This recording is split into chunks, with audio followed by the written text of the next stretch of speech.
Hello there, AP World students. Looks like there was a couple slides that got left out of Unit 4, so I'm filling those in right now. The origins of a globalized world. Let's check it out.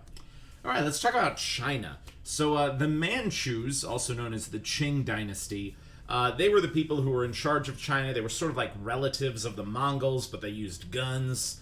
Anyway, they were openly racist against Chinese people. It is kind of weird to be openly racist against the people that are the vast majority of your country, but whatever. They made laws that only Mongol and Manchu customs could be in high positions of government.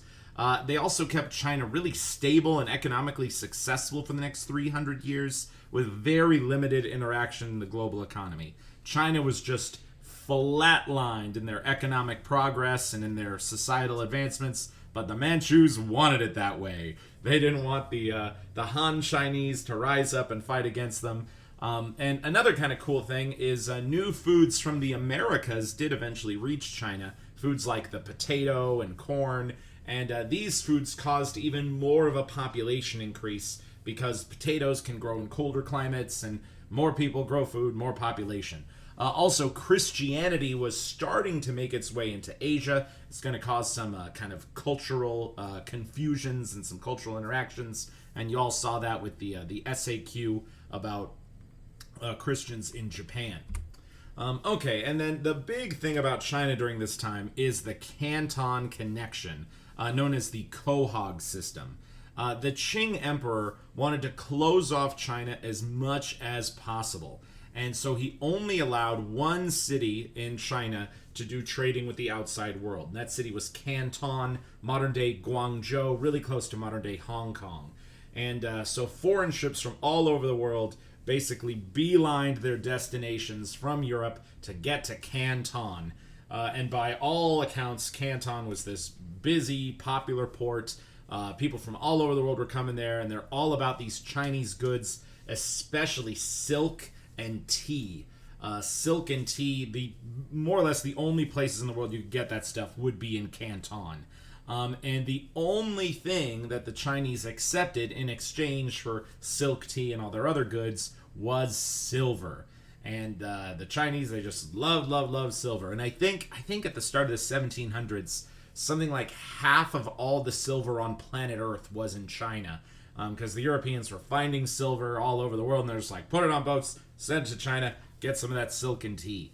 And Europeans would actually, over time, they would slowly start to corrupt the Cohog system.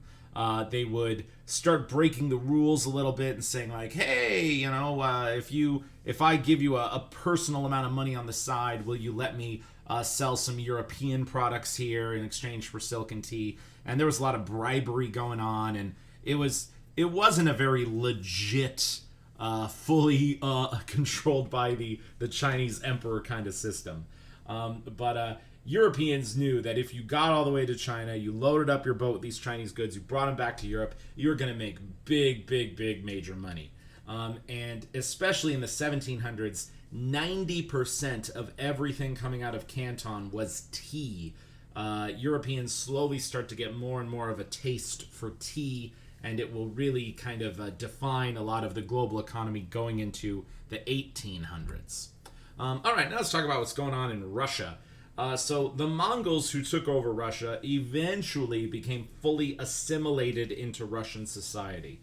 And the thing about Russia is it was sort of the part of Europe that was always kind of left behind and forgotten with so much of the Renaissance and later the Enlightenment and kind of all the progress happening in Europe. Russia's staying doing the old school stuff with serfs and sort of like castles and manor system.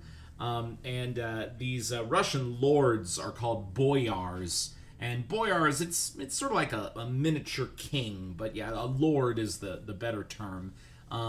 And they kept the whole serf system going, and being a serf in Russia was way worse than any other part of Europe. By so many accounts, these serfs were terribly mistreated, they were beaten, really similar to like slavery in the Americas. And the boyars held considerable power over the Russian monarchy, and they would actually discourage Russia from advancing and from adapting new ideas and new changes. They wanted the system to just stay the same because they felt they were, in these really powerful positions, and they got all these more or less slave people to work for them. They don't want society to change, and Russia's going to largely stay that way until the late 1800s. Okay, and then here's another thing you should know about Russia during this time.